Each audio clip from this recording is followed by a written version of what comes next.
welcome.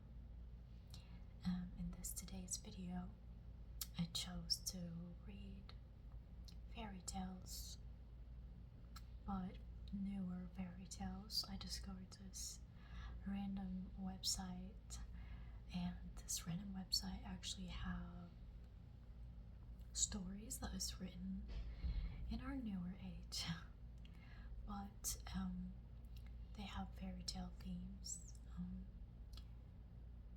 I thought, why not? Fairy tales before bed. Classic, and probably it's actually good for us and for our ability to dream, desire, and imagine.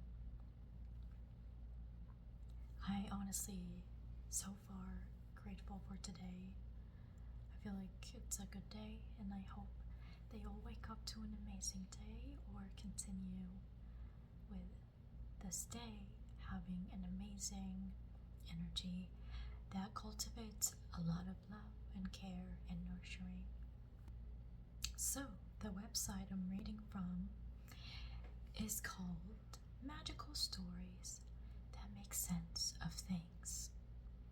Because fairy tales are not too good to be true, and happily ever after exist if you know how to look. This is I think this is a description for this website, but the website is called Magical Stories That Make Sense of Things. I read any stories that I would choose.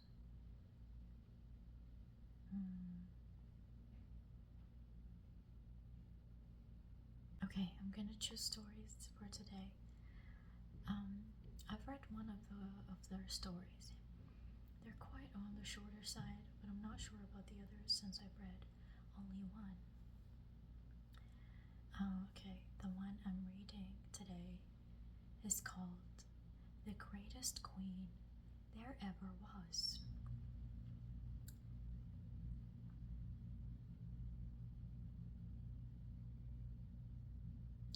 And there's this picture of a girl crying, close to a waterfall in a pond.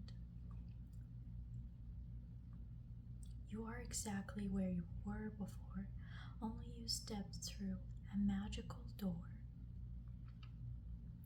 Once upon a time, there was a queen of a beautiful kingdom who lived happily ever after with her king. They had met in a crazy fairy tale story and were now living their lives together. There was, however, one question that the new queen had not considered before. How would her story continue now that she was a queen? Surely it did not just end with, and they lived happily ever after. She had heard and read so many stories of evil, jealous, power-hungry, and vain queens that she was terrified of becoming one herself. Did a good queen even exist anywhere? She certainly had never heard of one. There were plenty of inconsequential queens around, just side characters to stories about other people. But when was there ever a story about a good queen who managed to help make her kingdom thrive? The queen decided that if good queens did not exist, she would be the first, because the only queen she ever wanted to be was a good one. Better even, a great one. The queen had the greatest of intentions, but lacked the answer to one single question. Being a good queen, what exactly does that mean? What if it means self-sacrifice? Was that worth it? What if it meant an endless list of obligations? What if it meant she would have to be perfect? flawless, selfless, which she certainly was not. The queen got confused and became very aware of her shortcomings. She started being afraid of making the wrong choices, of being blamed for wrong decisions, because was that not what happened to people in power? That they were blamed for everything that went wrong in the world. She would need to be perfect first. Faultless, never make mistakes, then she could be a great queen. For a long time, the queen tried to be as perfect and flawless and selfless as she could. But whatever she tried, it was never quite good enough. She was never quite good enough. She realized that she would never be perfect and became depressed. One day, she had had enough, and she ran out of the castle and went to sit by the waterfall in the royal garden. Maybe she should not try to be a queen at all. She cried warm tears and wished she was someone else, someone better, someone who deserved to be queen. When all of a sudden, a female singing voice broke through the sound of the waterfall. Come to me, and you will see the glorious queen that you could be. The queen looked up and saw a hand emerging from the waterfall, the index finger beckoning her to come. She did not need to think for long.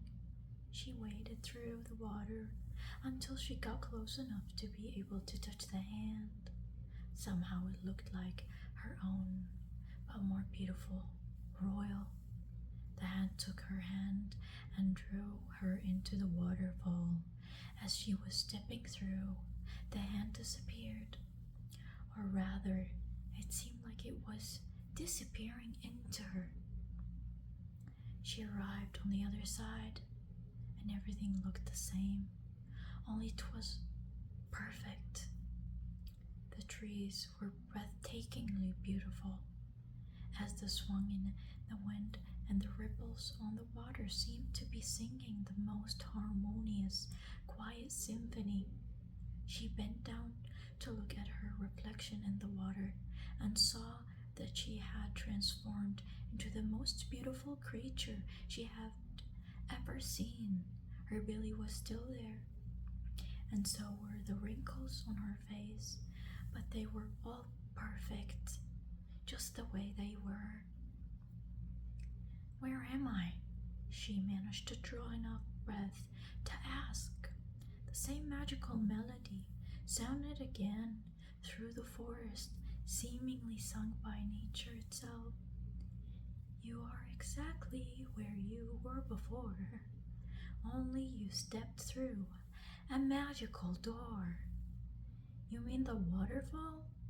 Laughter like little bells in the wind filled the air and almost got the queen to start dancing of pure joy. The waterfall is just a tool I used to stop you from being so confused.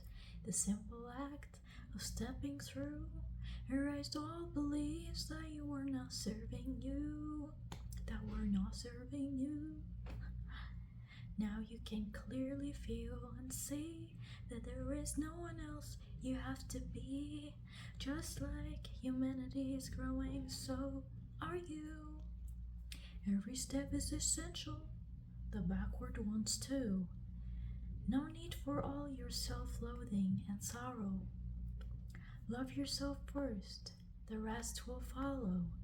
Find pride in your mistakes and cherish all your flaws. Just learn from them and you will be the greatest queen there ever was. The queen memorized the song, word for word, until she was sure she would never forget again how beautiful she was and how magical the world she was living in was. She then returned to her garden behind the waterfall to look for her husband. The king was resting in their royal bed. She went to lay beside him and said, "I know now how to become the greatest queen there ever was. You already are the greatest queen to me, so I do not know who else you need to be." He smiled. "Now come here so I can squeeze you thee." They both laughed and fell asleep together and cuddled happily ever after. The end.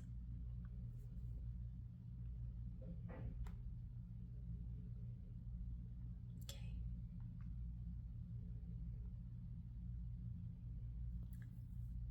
I don't want this video to be long, but I actually love this story.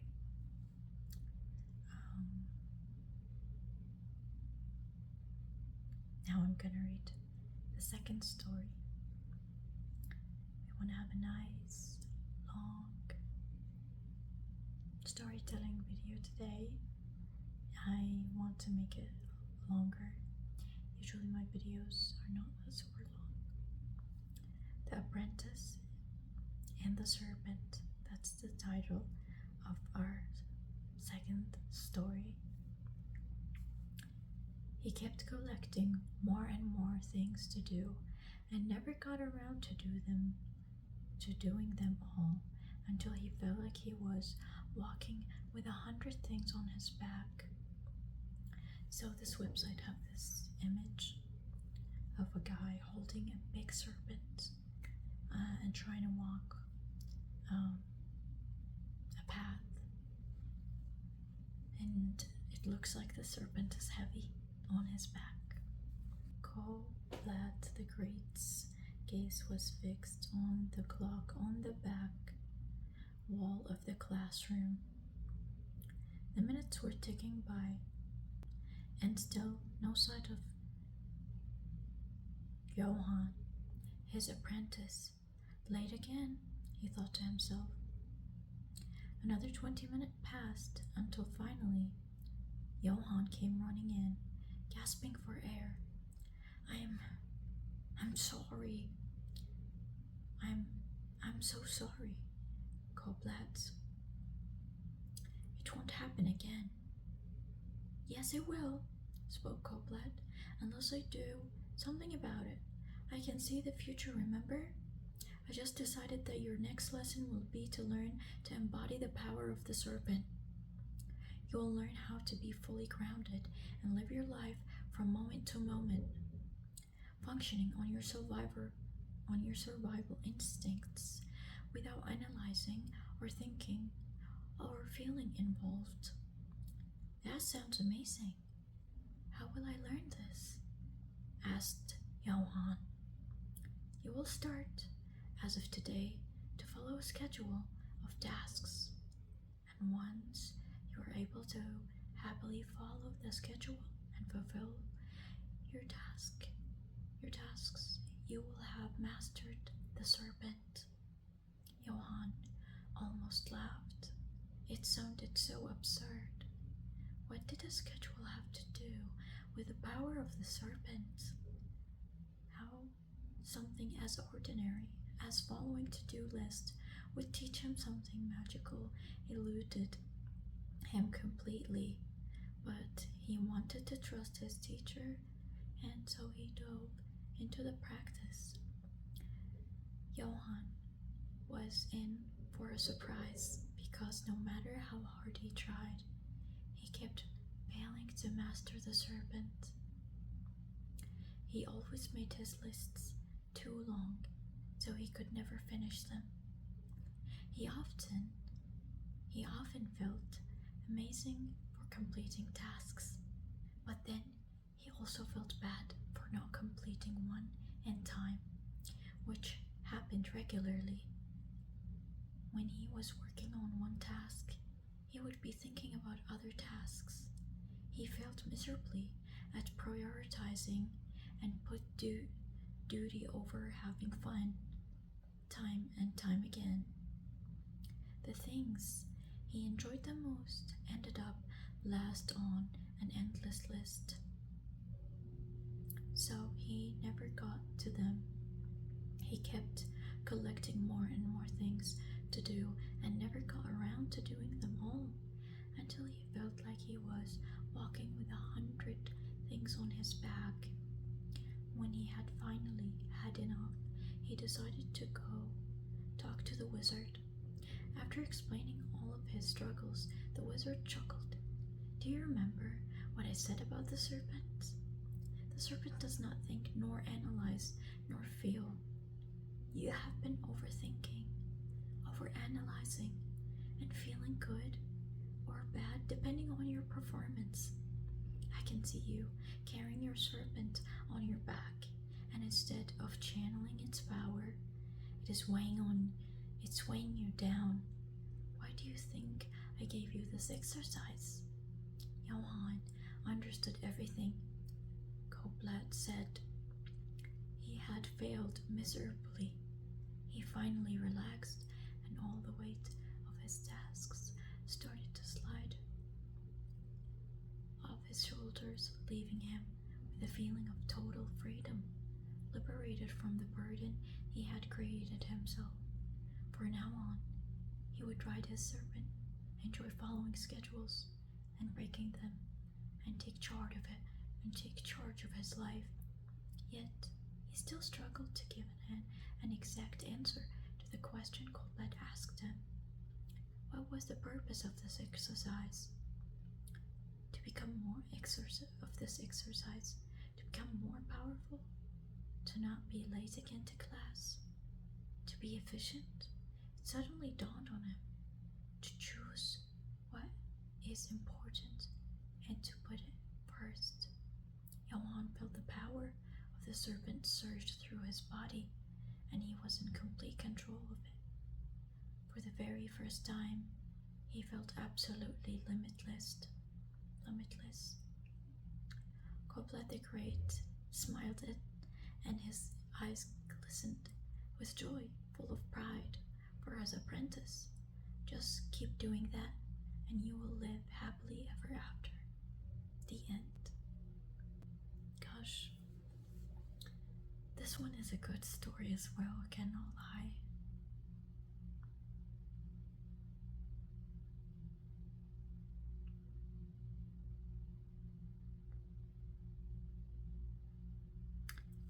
We have another story, the last story. So far, I really enjoy reading this story. Those stories, I'm reading it freshly, I haven't read it before. Okay, the next story. The Lost Goal and Father Time. They have this picture of kind of a hermit with a lantern and this small figure, black figure. They're all walking in the desert like a magical and starry night. Not a starry night, I think the lantern is giving starry-like feeling. Once upon a time, there was a woman who was looking for her goal in life because she lost it. On the way, she looked under rocks. She looked into the pond. She asked a fish, "What is my goal?" But the fish did not respond. "I know, I used to know," she said to herself. "But that was so long ago. How will I ever find what is buried in my mind?" This thought made a little light bulb shine, and she knew, "I need to go back in time." So the woman left her down, and she went to look for the keeper of time, to beg him to help her out, hoping he would be so kind. After many adventures, she reached the desert of the sands of time and set course for the tower where the Father Time lived. For days she wandered, but it was as if the tower was invisible. because sand was all she could see. Her water supply ran out, and so she became afraid to die out there alone, alone in the sand. It was not long until she could no longer walk, and so she lay down. The sun gave way to the moon, and the woman closed her eyes and fell into a delirious sleep. 'Twas not long until Father Time came to visit her in her dreams. Don't you know, dear child, that I'm not real? I'm just an idea, an archetype. But since you are so persistent, I figured to show you myself so you can finally go back to your town and have some water and a meal. But I have a very important request for you, Father Time. Won't you help me out? Since I know everything, I also know that you are looking for your goal. However, a long time ago, you locked your goal in a dungeon deep down below, and not I, nor anyone else but you can ever set your goal free. Otherwise, I would be defying your own free will. You see? But I'm telling you right now, I want it back. I'm not the one you need to be shouting at, and I don't think shouting is a great tool in this particular endeavor. What you need is the key to open up the door that is holding your goal captive. Okay, well, where do I find this key? Can you please tell me? Alas, this would be going against your own previous wishes, my dear. And please send me back in time so I can speak to this younger version of mine. If she locked up my goal, I will get her to set it free for once and for all. Father Time smiled, and little lights seemed to be popping out of his hourglass, floating towards her. Soon enough, with a loud bang, she was back in her childhood again, and there was her younger self, with tears running down her face, about to lock the door that held her goal in place. "Stop, please!" she screamed. "I don't know why you are doing this, but you'll regret it later. I know, because I'm your future." The little girl looked up, sobbing and full of pain. Why would I ever try to be great again? The woman realized that she had just gotten her answer. Her goal was to be great, to be a great woman, a proud woman, a proud queen, queen. She fell on her knees, hugged her little self, and said, "You will regret this, my little one, trust me. I have searched for so long to find what you're about to lock away. Why would I want to be great? I cannot see a more horrible fate. I have been believing it since I was born, and all it got me is pain and feeling alone. You're blind, my love. That's not true. It gets you pride too. Remember when you sang in front of everyone and your mother had tears in her eyes? Remember when you got top grades and your father hugged you and told you how proud he was? Do you really want to give up on all of that?" The little girl looked in the eyes and said sadly. The little girl looked her in the eyes and said sadly, "But what if I end up a dangerous dictator or a scientist who destroys the world, or a business owner who destroys people for money?" The woman thought for a few seconds, then said, Don't you worry. You're a good person, and my little girl, just like everybody else, it is only when we forget that we can be great, that we become monsters that destroy. If you are great, others can be inspired by you to live great lives too. The little girl started crying again, not out of pain this time, but out of pride for who she would become.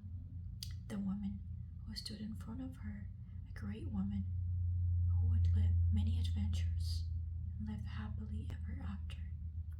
The end. Really loved those stories. I hope you enjoyed them as well. I apologize for the misreadings sometimes when I read too much out loud. I misread things and I repeat them again. I really love this. Maybe I'll do it again. Let me know. I'm sending you so much love. And if you would love to support me, I have a PayPal donation link in the description box. Would be grateful for your support.